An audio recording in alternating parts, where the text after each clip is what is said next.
Friends, welcome again to my channel कोविड-19 tutorials by advocate Mamta Kaura. कल हमने प्लेज के बारे में पढ़ा, आज हम एजेंसी के बारे में पढ़ेंगे।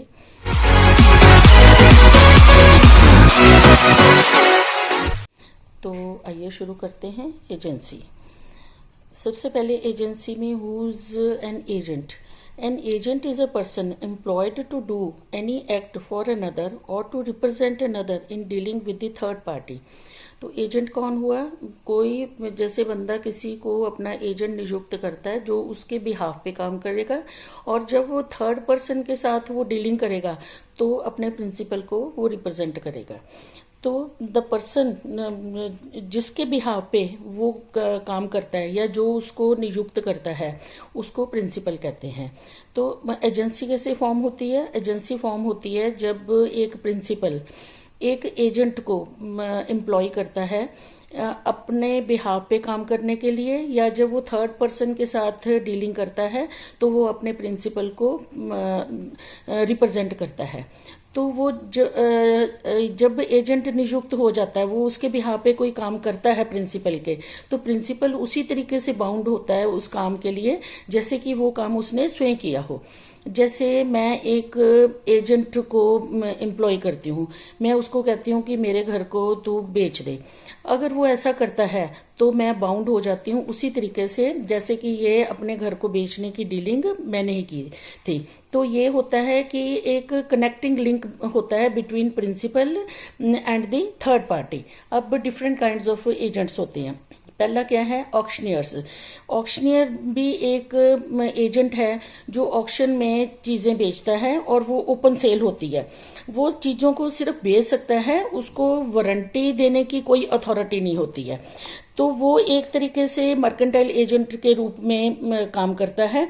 उसके पास चीजों की अथॉरिटी होती है, सेल करने की चीजें उसके पोजेशन में होती हैं। जब बायर उससे चीजें ले लेता है और वो गुड फेथ में लेता है तो जो बायर है उसका टाइटल गुड टाइटल बन जाता है। कई बारी चीजें उसके पोजेशन में होती हैं पर उसको सेल करने की अथॉरिटी नहीं होती है, फिर भी अगर इनोसेंट बायर गुड फेथ में without any notice of this वो चीजों को खरीद लेता है तो वो बायर की जो टाइटल है that is a good title.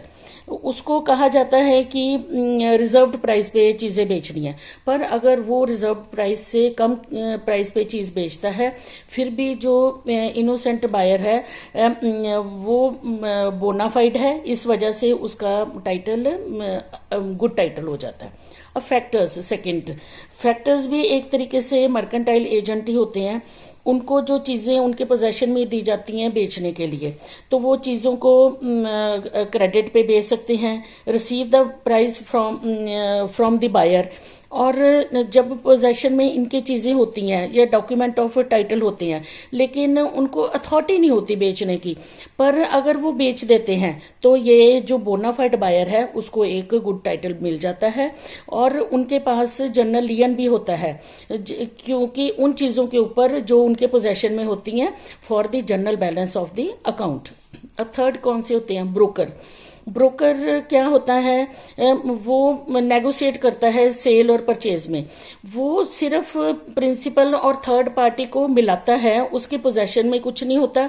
वो सिर्फ दोनों पार्टियों के बीच में एक कॉन्ट्रैक्ट एंटर करवाता है। अगर उसकी एफर्ट से they enter into a contract तो फिर उसको एक कमीशन मिल जाती है।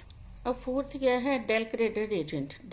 जब एजेंट का फंक्शन कब तक होता है? जब दोनों पार्टीज के बीच में, प्रिंसिपल और थर्ड पार्टी के बीच में कॉन्ट्रैक्ट नहीं होता। जब उनके बीच में कॉन्ट्रैक्ट हो जाता है तब जो एजेंट का फंक्शन वो खत्म हो जाता है।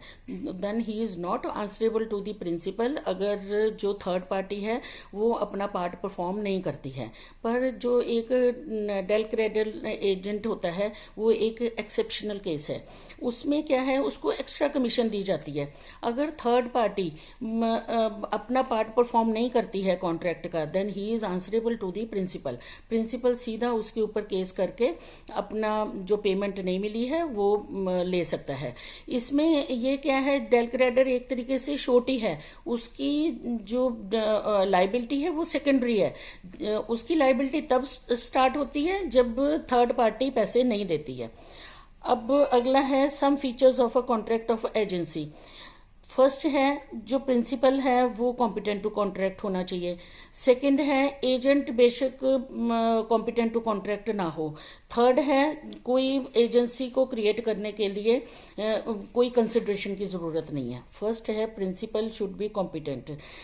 Any person who is of age of majority according to law to which he is subject and he is of sound mind may employ an agent. तो कॉन्ट्रैक्ट की वैलिडिटी कब होती है? जब पार्टीज टू द कॉन्ट्रैक्ट होती हैं वो competent होनी चाहिए। तो जो एजेंट का काम है प्रिंसिपल और थर्ड पार्टी को के बीच में कॉन्ट्रैक्ट करवाना, इसका मतलब उनको कॉन्ट्रैक्ट करने के लिए कॉम्पिटेंट होना चाहिए प्रिंसिपल को। If the principal is a minor और ऑफ अनसाउंड माइंड, तो वो अब उसको किसी भी तरीके से बाद में आप उसके एक्ट्स के लिए उसको बाउंड नहीं कर सकते। और ये जो सेक्शन है वो गार्डियन को भी प्रोहिबिट करता है कि एक माइनर के लिए वो एजेंट अपॉइंट नहीं कर सकता। जब एक क्लाइंट ने पावर ऑफ अटॉर्नी अपने काउंसिल को दी, उस टाइम पे वो जो क्लाइंट था he was in a good state of health और मेंटल उसकी अंडरस्टैंडिंग भी ठीक थी। पर बाद में वो ओल्ड फीबल वीक वगैरह हो जाता है और उसकी मेंटल कैपेसिटी भी खत्म हो जाती है। तो ये जो पावर ऑफ अटॉर्नी है वो वर्थलेस हो जाएगी after the change of state of health और mental infirmity of the client. अब सेकंड क्या है? एजेंट में नॉट बी कॉम्पिटेंट। इसमें ये है कि एजेंट जो होता है वो तो सिर्फ प्रिंसिपल के बिहाफ पे काम करता है और उसके जो प्रिंसिपल है मेन काम प्रिंसिपल का है। तो जो एजेंट है वो जरूरी नहीं है कि वो कॉम्पिटेंट हो, जैसे माइनर हो या ऑफ साउंड माइंड हो। तो माइनर जो है वो valid contractual relationship will be created between the principal and the third party के बीच में करवाता है। Such an agent will not himself be responsible for his act to the principal. Third है no consideration is necessary to create an agency. Agency nature of contract of agency क्या होती है? जो प्रिंसिपल होता है अपने एजेंट के behalf पे वो बाउंड होता है। तो जो प्रिंसिपल की ड्यूटी होती है वो एक तरीके से अपने एजेंट को वो इंडेमनीफाई करता है। तो इसलिए लॉ कहता है कि वैलिड कॉन्ट्रैक्ट ऑफ एजेंसी के लिए किसी भी कंसिडरेशन की जरूरत नहीं है। अब है modes of creation of agency. जब कोई एक्ट एजेंट द्वारा किया जाता है on behalf of his principal, तो वो जो प्रिंसिपल होता है थर्ड पार्टी के वो फिर बाउंड हो जाता है जो एक्ट एजेंट ने उसके बिहाफ पे किया। तो इसके क्या वो है प्रिंसिपल कब बाउंड होता है? इसके 5 पॉइंट हैं। पहला है acts done with principles actual authority. जो अथॉरिटी होती है वो एक्सप्रेस्ड होती है और इम्प्लाइड होती है। जैसे एक्सप्रेस्ड अथॉरिटी तो हो गया बाय वर्ड्स स्पोकन और रिटन। अब इम्प्लाइड अथॉरिटीज क्या होती हैं? उससे वो सर्कमस्टांसेस से पता चलता है कि जो प्रिंसिपल की एजेंट को अथॉरिटी थी या ordinary course of dealing of a business. जैसे एक शॉप है सैरमपुर में, वो वहां पे खुद रहता है कलकत्ता में, वो कभी कभी अपनी शॉप पे आता है, ओकेजनली उसको विजिट करता है। तो उसकी जो सारी मैनेजमेंट है वो बी के हाथ में है। बी क्या करता है मार्केट से जैसे सी से वो चीजें परचेज करता है और क्रेडिट पे भी उठा लेता है और ए के अकाउंट में से दे ही जाता है। जब ए को इस बात की नॉलेज है तो B has an employed authority from A to order goods on credit from C in the name of A for the purpose of the shop. अब इसकी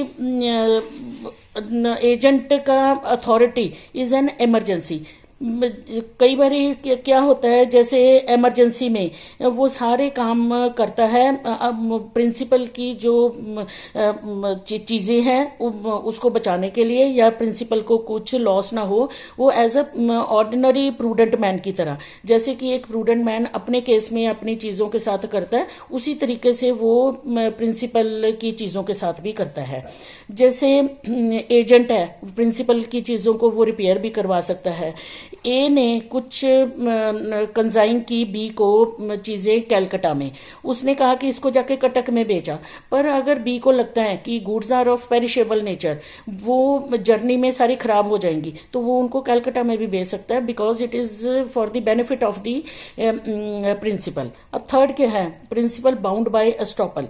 जब कई बारी जो प्रिंसिपल ने एजेंट को ना तो एक्सप्रेस ना इम्प्लाइड अथॉरिटी दी होती है अपनी चीजों को बेचने की, पर जो एक थर्ड पार्टी के माइंड में ये क्रिएट होता है, ये इम्प्रेशन कि प्रिंसिपल द्वारा ये ऑथोराइज्ड एजेंट है। अगर वो थर्ड पार्टी ये चीजें खरीद लेती है तो principal is liable towards the third party for the acts done by the agent on the ground of application of law of estoppel. तो उस पे स्टॉपल लग जाएगा।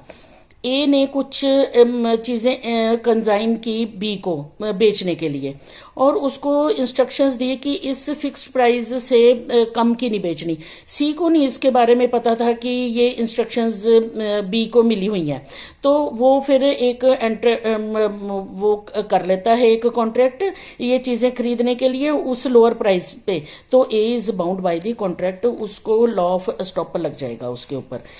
उसके बाद क्या है, प्रिंसिपल बाउंड बाय रेटिफिकेशन।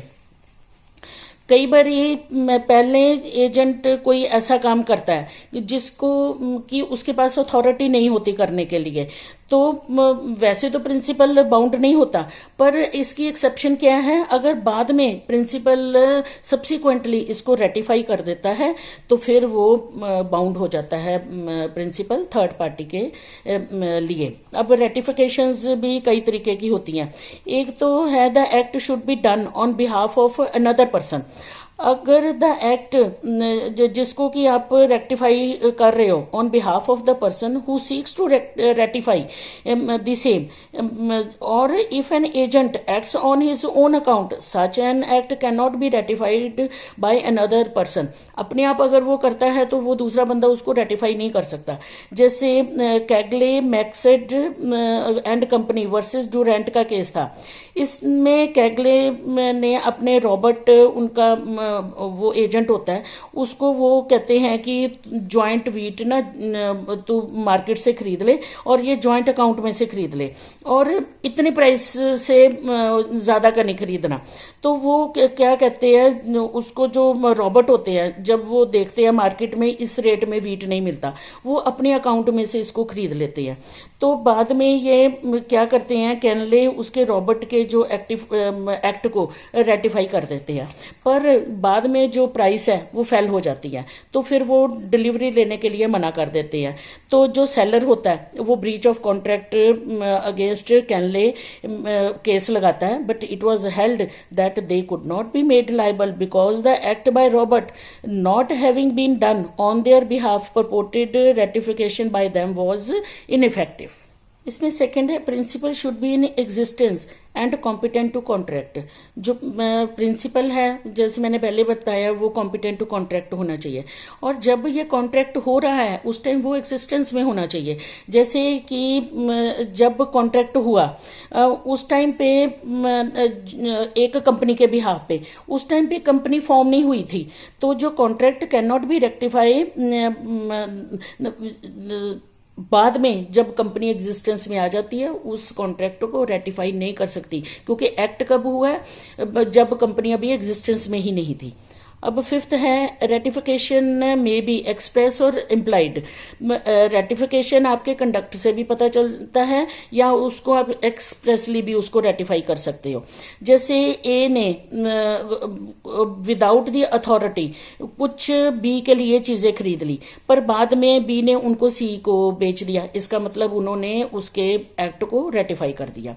अब ए ने विदाउट बीज अथॉरिटी कुछ पैसा उधार ले लिया सी से बी के लिए, तो बी ने बाद में जो था इंटरेस्ट भी एक्सेप्ट कर लिया, तो इसका मतलब उन्होंने अपने कंडक्ट से उसके एक्ट को रेटिफाई कर दिया। अब फोर्थ है ratification with full knowledge of fact. आप रेटिफिकेशन तब वैलिड मानी जाएगी अगर मटेरियल फैक्ट्स का आपको पूरा पता है। अगर आपको इसके बारे में नॉलेज ही नहीं है तो वो रेटिफिकेशन वैलिड नहीं है। रेटिफिकेशन ऑफ होल ट्रांजैक्शन, जब आप किसी चीज को रेटिफाई करते हो तो आप ये नहीं है कि एक पार्ट को रेटिफाई कर लो और बाकी को ना करो। अगर आप ऐसे रेटिफिकेशन करते हो तो वो रेटिफिकेशन होल ट्रांजैक्शन की मानी जाएगी, सिर्फ उस पार्ट की ही नहीं मानी जाएगी। Ratified act should not be injurious to the third person. अगर आप रेटिफिकेशन ऐसे एक्ट की करते हो without the authority of a person would result in injury of the interest of the third party, तो वो रेटिफिकेशन वैलिड नहीं है। जैसे A not being authorized by B के कुछ चैटल सी के पास होते हैं, वो सी को जाके कहते हैं कि ये वाले चैटल्स मेरे को डिलीवर किए जाए, पर the demand can not be ratified by B so as to make C liable for damage for his refusal to deliver, क्योंकि उसका जो वो है इंटरेस्ट है वो प्रेजुडिस हो रहा है। Ratification with in a reasonable time, ratification जो है रीजनेबल टाइम के अंदर होनी चाहिए, अनड्यू उसमें डिले ना हो। अगर डिले होता है तो वो एक गुड रेटिफिकेशन नहीं है, उसको नहीं माना जाएगा। अब एजेंसी इन हस्बैंड वाइफ रिलेशनशिप, जैसे हस्बैंड वाइफ का रिलेशनशिप जो होता है, एक मैरिड वुमेन अपने कोहेबिट करती है अपने हस्बैंड के साथ, तो वो प्रज्यूम करके चला जाता है कि वो अपने हस्बैंड की जो ज़रूरत की, अपने बच्चे की ज़रूरत की या अपनी ज़रूरत की मार्केट से वो चीज़ें बाय कर सकती है और हस्बैंड उसके लिए लाइबल होगा। अगर गुड्स या services are not necessary according to the condition of the life of that family, तो फिर वो हस्बैंड को बाउंड नहीं किया जा सकता। इसमें यह है कि हस्बैंड वाइफ, अगर एक मैन और वुमेन इकट्ठे रह रहे हैं तो वो लगता है कि दोनों हस्बैंड वाइफ है, तो जो थर्ड पर्सन के माइंड में यही एक पैदा करता है विचार कि ये दोनों जो है हस्बैंड वाइफ है, तो वो वाइफ मार्केट से अपनी नेसेसिटी का सामान ले सकती है और हस्बैंड को बाउंड कर सकती है वो पैसे देने के लिए। अगर एक वाइफ अपने हस्बैंड के साथ कोहेबिट कर रही है और उसको और डोमेस्टिक एस्टेब्लिशमेंट में रहते हैं दोनों जने, तो वो अपने हस्बैंड को बाउंड कर सकती है अपनी नेसेसिटीज के लिए और क्रेडिट पे वो सामान भी ले सकती है। तो फ्रेंड्स, आज के लिए बस इतना ही। होप आपको ये मेरी पसंद आई होगी। अगर आपको ये वीडियो मेरी पसंद आई है, काइंडली इसको सब्सक्राइब करना ना भूलिएगा और बेल आइकन को जरूर प्रेस करें।